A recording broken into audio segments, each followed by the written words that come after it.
Yotox anti-moustique mooy aar mag ak ndaw ci bépp matu yoo am na booy piis ci rido yére ak moustiquaire ak booy diw ci yaram. Val d'Afrique moo leen di may seen journal de la santé.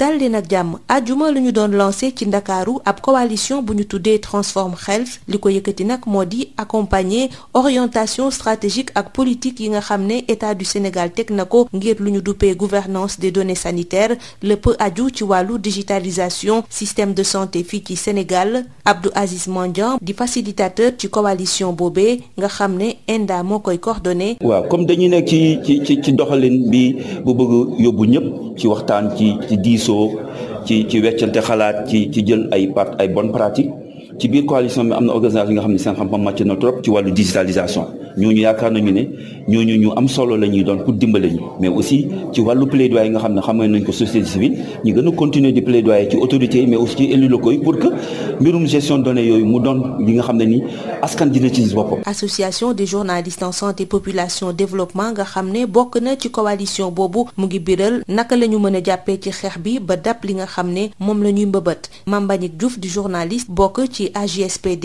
li tax ñu dugg ci dafa amoon benn tàggat boo xam ne dañ ko defoon avec waa cellule santé digitale biñ ko defee waa ENDA yi nga xam ne ñoom ñoo jiitu plateforme bi daal di ñuy woo pour ñu mën a jàppale leen jàppale bi nag moom mooy fexe ba tey ji lépp loo xam ni ñu ngi koy def ngir mën a siiwal plateforme bi ñu mën ci jàpp donc loolu moom mooy sunu pàcc waaye loolu nag dafay fekk ne bala nga koy gën a mën a siiwal dina fekk tey ji yow nga maîtriser mooy lan nga xam mooy lan dinañu soxla ñu tàggat journalistes yi ci lan moom mooy données protection personnelle yi ndax loolu nekk na loo xam ne dafa xaw a sensible te it bëgg nañu nit ki ku nekk comprendre ne buñ ko jëlee pour faj la waaye du def loo xam ni musiba la. mbokk déglukat yi fii la ñu yem ak yéen ñu yendoog jàmm.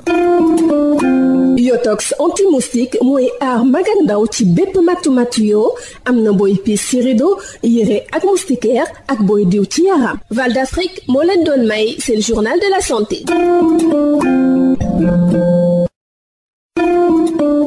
Yotox anti-moustique pour le corps, les vêtements, les rideaux et draps vous protège contre les moustiques chez l'adulte et l'enfant. Val d'Afrique vous offre votre journal de la santé. Bonjour chers auditeurs, une coalition nommée Transform Health a été officiellement lancée vendredi avec l'objectif d'accompagner les orientations stratégiques et politiques de l'État du Sénégal pour une bonne gouvernance des données sanitaires. Elle est composée d'une vingtaine d'organisations partenaires dont l'association des journalistes en santé population développement. Mame Mbagnick Diouf qui représente l'association au sein de cette coalition coordonnée par ENDA Santé revient sur les enjeux d'une telle démarche. C'est suite à un séminaire que la cellule de la carte sanitaire de la santé digitale et de l'Observatoire de la santé avait organisé avec l'association des journalistes en santé population et développement. C'est en ce moment que ENDA, qui est le lead, a coopté justement notre association pour venir participer puisque quand même la santé digitale est aujourd'hui devenue maintenant une actualité, une réalité et aujourd'hui c'est pour cela peut-être que l'association des journalistes l'accompagne. Donc nous, notre rôle pour accompagner justement donc cette cellule, cette plateforme, c'est essayer de les aider à vulgariser justement donc toutes les données, en tout cas tout ce qu'on doit faire, notamment les activités.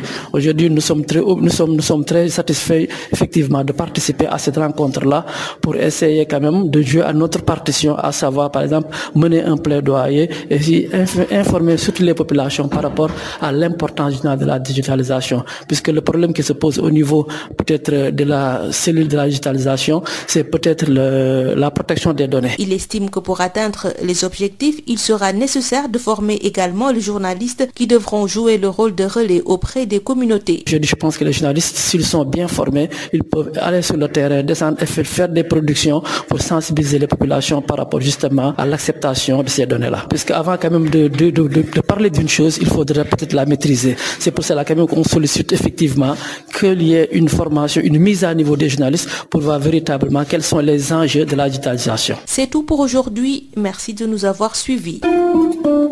Yotox anti-moustique pour le corps, les vêtements, les rideaux et draps vous protège contre les moustiques chez l'adulte et l'enfant. Val d'Afrique vous a offert votre journal de la santé.